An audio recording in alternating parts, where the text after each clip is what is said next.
Drop Zones Volume 2 has 3 drop zone wells for each template. That's great because now you have a lot of choices in terms of how you want to manipulate your media once it's in a drop zone. I've got 3 templates from Drop Zones Volume 2 on my Final Cut Pro timeline. I'm going to double click on this one called Pivot In, which brings it into the viewer. Then I'll click on the Controls tab to see the 3 drop zones. I'm going to demonstrate these drop zones with images. Of course, you could use video too. Let's start with the Mona Lisa, which is a tall image. Drop zone A is fit to height. That means you will see the full height of the image. The left and right sides are transparent, so if you had another video track underneath this, it would show through. Now let's put the same image into drop zone B instead. Drop zone B is fit to width, so that means taller images will have the top and bottom cropped. However, by changing the position offset value, you can slide the image around within the crop. Let's take a quick look in the video tab. That looks great. Now let's take a look at what happens with a really wide image.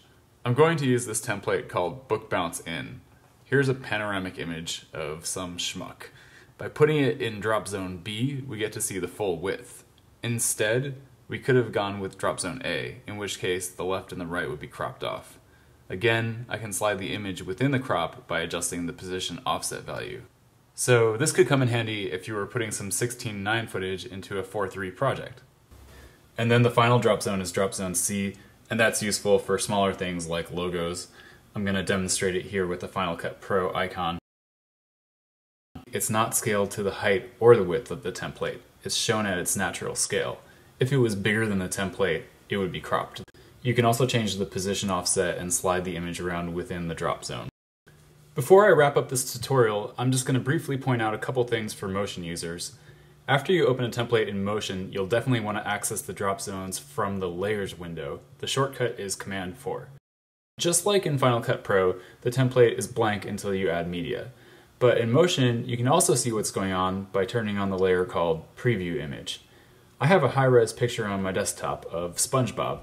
Since it's a photo, it's got a taller aspect ratio than the template. So I'll put it in drop zone B, which fills the frame by cropping a little bit from the top and bottom.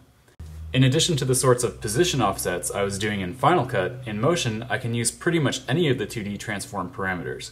With the drop zone layer selected in the Layers window, I'll edit the scale and the rotation, as well as the position, until I'm happy with how the photo fills the frame. It's a high-res photo, so I can get away with a lot of scaling without sacrificing quality. In addition to those 3 drop zones, I can actually put any media or text that I want inside of the drop zones group, and it will take on the animation of the template. You've been listening to Sam from Final Cut Pro Templates. Good luck with your projects.